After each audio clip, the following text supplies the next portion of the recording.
एक घाव को बार बार खुरदने से वहाँ खून ही निकलेगा। बार बार खुरदने से सेप्टिक भी हो सकता है। इसीलिए मैं ज़्यादा खुरचती नहीं अपना बीती जिंदगी को। फिर भी 2 शब्द में मैं अपना अनुभव सुनाना चाहूँगी। मेरा जिंदगी एक बचपन तो अच्छा गांव में ही गुजरा।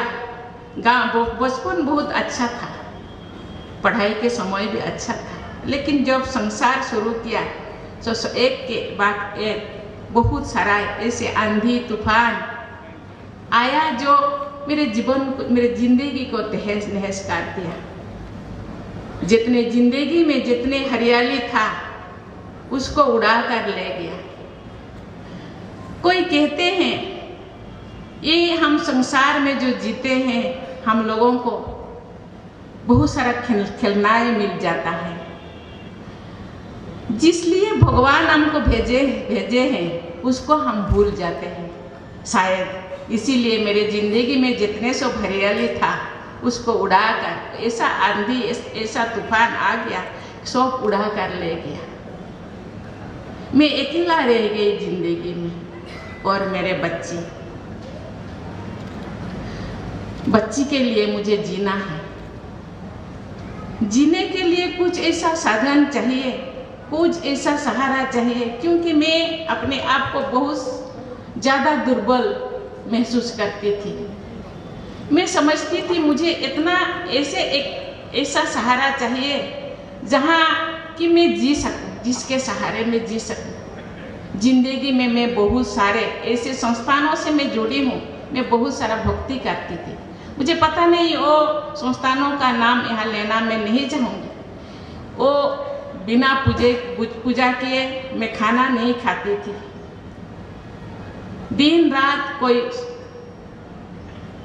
भजन, रात को 4 बजे 3 बजे उठकर शहर परिक्रमा भी करती थी, कीर्तन भी करती थी। बहुत सारा है कि जिंदगी में ऐसे नेगेटिविटी ना आ जाए कि मेरे परिवार को ऐसे नजर ना लग जाए। लेकिन ये भक्ति शायद मेरा भक्ति इतना गहरा नहीं था, नेगेटिविटी शायद ज़्यादा था। ये मेरा मन में ही शायद ऐसा गंदगी था जो पॉजिटिविटी मेरे जिंदगी में शायद नहीं आ सका। लेकिन कहते हैं ना, जिंदगी में जो चैलेंजेस को फेस करता है वो ही आगे बढ़ पाता है। मैं एक के बाद एक चैलेंजेस को फेस करते रही और जो कौरव कहते हैं या विकार कहे या कोई भी कहे, जो नेगेटिविटी मेरे साथ लड़ते रहा, मैं तो लड़ती रही। लड़ते लड़ते बहुत सारा चीज़ें तो मैंने खो दिया, बहुत सारा खिलौना मैंने खो दिया। लेकिन बाद में मुझे ऐसा कोई महसूस हुआ, कोई ऐसा फरिश्ता बन के मेरे जिंदगी में आया कि तुम्हें वहाँ जाना है। इसके पहले मुझे बहुत बार न्योता आया था, इनविटेशन आया था, तुमको तो वहीं पर जाना है और वहाँ से वहीं पर तुमको बहुत सारा ज्ञान मिलेगा, तुमको ब्रह्मा कुमारी आश्रम के साथ जोड़ना है। मैंने बोला मेरे पास टाइम नहीं है। उस टाइम नहीं था। शायद उसी दिन वो फरिश्ता का बातें मैंने सुनता, शायद जितना जो आंधी तूफान मैंने सामना किया शायद वो नहीं आता। लेकिन डिपेंड करने से क्या होगा? कहते हैं जिंदगी एक प्याज के तरह है, एक के बाद एक खोलो तो बाद में कुछ भी नहीं मिलेगा। कहते हैं जिंदगी एक कंघी तरह है, बाल सब सफ़ेद हो जाने के बाद या सब गिर जाने के बाद उसका उपयोगिता हम के बारे में हम जान पाते हैं। मेरे जिंदगी में ऐसे ही हुआ बहुत सारा। इसीलिए मैं आश्रम गई। आश्रम में मुझे 7 दिन का कोर्स मुझे करवाए, लेकिन कोर्स मुझे पता नहीं क्या वो पढ़ाते थे, मैं कुछ भी नहीं सुनती थी, मैं रोती थी। लेकिन रोने के बीच मुझे ऐसा मुरली सुनाया गया जहाँ बाबा कहते हैं भगवान को रोता हुआ चेहरा अच्छा नहीं लगता, भगवान को मुस्कुरा हुआ चेहरा अच्छा लगता है। कहते हैं बच्चे तुम जब इस धरती से जाओगे ना, लास्ट के टाइम तुमको तुम्हारे जो भी तस्वीर है ना तुमको डिस्प्ले किया जाएगा। तो जो मैं तुम जो देखोगे ना जाते समय ये रोता हुआ चेहरा तुमको तो अच्छा नहीं लगेगा ना। मैंने सोचा सही बात नहीं। उस दिन से मैं कभी नहीं आंखों से कभी नहीं आंसू बहाया। उस दिन से मैंने अपने आप को चट्टान से सारा महसूस किया। और रोज 3:30 बजे, क्योंकि ये तो कोई भी सैक्रिफाइस करना पड़ता है। अब सैक्रिफाइस करने के बिना कहते हैं ना कष्ट नहीं करने से कुछ न भी नहीं मिलेंगे। ओके, मुझे बहन जी ने बोले, सुप्रिया बहन जी ने आपको 3:30 बजे उठना होगा। और कहते हैं 3:30 बजे ब्रह्म मुहूर्त होता है, जहाँ ब्रह्मा के शरीर में परमपिता परमात्मा ने धरती पे आते हैं और अपने बच्चों को आशीर्वाद देते हैं। मैं पहले से ही तो ऐसे आदत में बनाई थी कि मैं 4 बजे उठ जाती थी, लेकिन मुझे 3:30 बजे उठने का आदत मैंने बना दिया। कभी कभी दिन में मैं जो रास्ते पे हूँ, कभी कभी दिन भर बहुत सारा प्रोग्राम रहता है तो मैं टायर्ड हो जाती हूँ। फिर भी कभी कभी रात को 2 बजे, कभी कभी 1 बजे आती थी। फिर भी 3:30 बजे कोई ना कोई मुझे कहते हैं अरे उठो टाइम हो गया है। मैं उठती थी, अभी भी वही अभ्यास है। जितने भी मैं टायर्ड दिन में होती हूँ, फिर भी मुझे लगता है कोई ना कोई मुझे ऐसे आते हैं कि उठो हो गया है टाइम। मैं उठ जाती हूँ और भगवान से बातें करती हूँ। ये जितने भी आज मैं यहीं पे हूँ, बाबा कहते हैं भगवान के बच्चे जंगल में रहे या कोई भी कहाँ पे भी रहे, वो अपने बच्चों को चुन लेता है। मुझे लगता है भगवान ने मुझे चुना है। भगवान के बच्चे कहाँ पर भी रहे, अपने बच्चों को मैं एक संस्था में रहती थी, वहाँ पढ़ाती थी।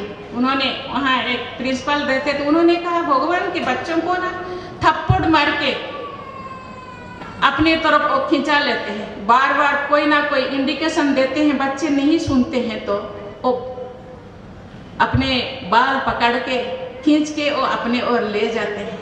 मुझे लगता है बहुत सारा थप्पड़ खाने के बाद मैं सीधे रास्ते पे आई। इसीलिए मैं कहना चाहूँगी, हम जब ठंडा के दिन गर्म कपड़ा पहनते हैं, बारिश से अपने आप को सुरक्षित करने के लिए घर बनाते हैं, धूप के दिन समर के सीजन में हम छाता लेते हैं, पाँव पे चप्पल लेते हैं। इसी तरह जिंदगी में इतने सारा परेशानी, इतने सारा जो तूफानें आती है, उससे अपने आप को सुरक्षित करने के लिए भगवान का शरण लेना उचित है, क्योंकि वो दिशा दिखाते हैं, रास्ता दिखाते हैं, सही गलत का फर्क वो कहते हैं। बाबा कहते हैं तुम्हारे अंदर बहुत सारा है, बहुत सारा क्वालिटी है, बहुत सारा शक्तियाँ हैं, उसी शक्ति को लाना होगा। ये अपने आप नहीं होगा, इसके लिए आपको कोशिश करना पड़ेगा। परखने की शक्ति, निर्णय करने की शक्ति, समाने की शक्ति, सहन करने की शक्ति, ऐसे बहुत सारा शक्तियाँ हैं। उसी शक्ति को उज्जीवित करना होगा। इसके लिए आप भगवान से अपने आप को जोड़ना होगा। जोड़ने से जो भी शक्तियाँ अंदर है, बाबा कहते हैं अंतर्मुखी बनो। तुम्हारे अंदर इतने सारे शक्तियाँ हैं, शायद वो शक्तियों में से हम जिंदगी में डे टू डे लाइफ में हम 2-4% ही यूज करते हैं, यूटिलाइज करते हैं। बाकी जो % वो अंदर ही रह जाता है और जिंदगी के साथ ही खत्म हो जाता है। इसलिए उस शक्ति को बाहर आने के लिए, बाहर लाने के लिए तो भगवान से अपने आप को जोड़ना होगा। वो अंदर जो शक्तियाँ हो है, और भगवान बहुत सारा ज्ञान रोज मुरली के आधार पे और बहुत सारा मैगजीन के आधार पे वो ज्ञान सिखाते हैं। ज्ञान तो हम बहुत सारा पढ़ते हैं, दूसरे किताबों में भी पढ़ते हैं। वो ज्ञान पढ़ने से नहीं होगा, वो जिंदगी में यूज करो। जो ज्ञान आप सीखे उसको यूज करना है अपने ऊपर और दूसरों के ऊपर, दूसरों को भी सिखाना है। कहते हैं अभी अपना नरेंद्र मोदी जी भी कहते हैं स्मार्ट बनो। स्मार्ट अकेला बनने से नहीं होगा, स्मार्ट बनाना है सबको। बाबा कहते हैं ये तुम विश्व कल्याणकारी बनो। विश्व कल्याणकारी बनने के लिए अपने आप को सशक्त करो। कोई सरप्लस होगा तो आपके पास सरप्लस होगा तो आप दूसरों को दे सकोगे। इसीलिए अपने आप को मजबूत करने के बाद खुद से ज़्यादा बनाओ तो दूसरों को भी आप दे सकोगे। इसीलिए हर किसी के कहते हैं हम लोगों के पास तो टाइम नहीं है, मुझे तो मैं फलाना ऑफिस में काम करता हूँ, मुझे तो फलाना, मुझे कहाँ टाइम मिलता। मुझे लगता है बाबा कहते हैं इसके लिए स्पेशल टाइम शुरू में थोड़ा बहुत टाइम देना पड़ता है। बाद में आप ऐसे आदत आपका हो जाएगा, चलते फिरते काम करते भगवान के साथ जोड़ना होगा तो टाइम सेपरेट नहीं होगा आपके लिए। इसीलिए जितने भी काम हो, जितने भी काम आप करते हैं, जो भी काम करते हैं, तो जो काम आप 5 घंटे में करते हैं वो आप बाबा के साथ, भगवान के साथ जुड़ेंगे तो वो शायद 2-3 घंटा में वो काम समाप्त हो जाएगा। आपको टायर्ड भी नहीं लगेगा। मुझे कहते आपका तो इतना एज हो गया, आप बहुत सारा घूमते हैं। मैं कहती हूँ मुझे तो घूमने के लिए मुझे इतना शक्ति मिला है, इतना एनर्जी मुझे मिल रहा है। मुझे बेटी कहती है माँ तुम ऐसे रात को 3:30 बजे उठ जाती हो, दिन भर काम करती हो, रात को 10-11 बजे सोती हो। तो बाबा कहते हैं दिन रात रात, क्योंकि ये जिंदगी और जिंदगी का जो टर्म बहुत कम, अभी तो कलयुग है, लोग मुश्किल से 70, 60, 70, 50 में ही चले जाते हैं। ये जो छोटी सी जो जिंदगी, बाबा कहते हैं ये गल्फ का लास्ट जन्म है तुम्हारा। ये लास्ट जन्म में जितने भी कमी कमजोरियां हैं, जितने भी तुम किए हो, उसको तुम साफ करना है। उसको तुमको साफ करना होगा और बेदाग घेरा बनना होगा।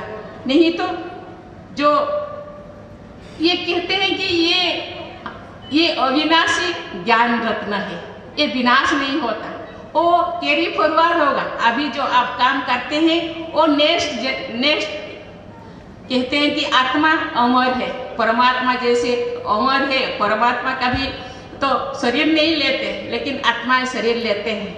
और जितने भी आप काम करते हैं वो काम कैरी फॉरवर्ड होगा। आप अच्छा काम करेंगे तो वो जो नेक्स्ट जो आपको जिंदगी मिलेगा, शरीर मिलेगा, वही शरीर पे भी आप उसको यूटिलाइज कर सकते हैं, एंजॉय कर सकते हैं। उसी हिसाब से हमको देखना होगा मैं क्या कर रही हूँ, ठीक तो कर रही हूँ ना। इसीलिए हर काम करने से पहले सोचना होगा कि जो काम मैं कर रही हूँ वो ठीक तो है। इसीलिए ठीक काम करना और इन फ्यूचर के लिए, जैसे अपने लौकिक फ्यूचर को सुरक्षित करने के लिए अपने बहुत सारे डिपॉजिट हम करते हैं, रुपया पैसा क्या क्या सब फ्यूचर के लिए हम रखते हैं। ऐसे ही ये जो आत्मा ये तो अमर है, बार बार शरीर लेकर ये धरती पे आते हैं। तो इसीलिए अभी हम अपना काम को ठीक करना है और अपना फ्यूचर को सुरक्षित करना है। ऐसे तो बहुत सारा, ये तो गीता ज्ञान, ये तो कहते हैं ये ज्ञान इतना है कि मैं तो छोटी सी बच्ची हूँ, मैं इतना नहीं कह पाऊँगी। ये बोलने से भी दिन रात खत्म हो जाएगा। ये तो बहन जी तो मैं सुनती रहती हूँ उनको, इतना अच्छा वो बोलते हैं। गीता ज्ञान इतने सरलता से, इतने सहजता से, और प्रैक्टिकल लाइफ जो गीता ज्ञान तो हमने भी पढ़ा है, लेकिन वो एक्चुअल ज्ञान, सच्ची ज्ञान क्या है, प्रैक्टिकल लाइफ में उसका क्या प्रभाव है, वो जो सिखाते हैं मैं भी सुनती रहती हूँ। वो उनके आगे मैं थोड़ा बोलने के लिए धृष्टता तो किया, फिर भी मैं आप लोग मुझे बुलाए हैं और भी प्रोग्राम है, मुझे जाना है। आप लोगों के साथ कुछ समय बिताने का टाइम मुझे मिला। मुझे तो इसीलिए मैं आती हूँ, मैं थोड़ा लालची भी हूँ। इस तरह वाइब्रेशन कहते हैं कि ये जो सभा, ये जो इंद्रों का सभा, देवी देवताओं का सभा, ये वाइब्रेशन, हम मंदिर जाते हैं, मस्जिद जाते हैं, गुरुद्वारे जाते हैं माथा पर टेकने के लिए, क्योंकि वो स्थान पवित्र होता है। वहाँ के वाइब्रेशन शरीर में शायद पढ़ने से कुछ भलाई हो जाए, इसीलिए मैं भी ये इसी वही सोच के मैं आती हूँ, थोड़ा इनका वाइब्रेशन मेरे ऊपर पड़ जाए कि मेरा भी भलाई हो जाए। बहुत बहुत धन्यवाद। Thank you.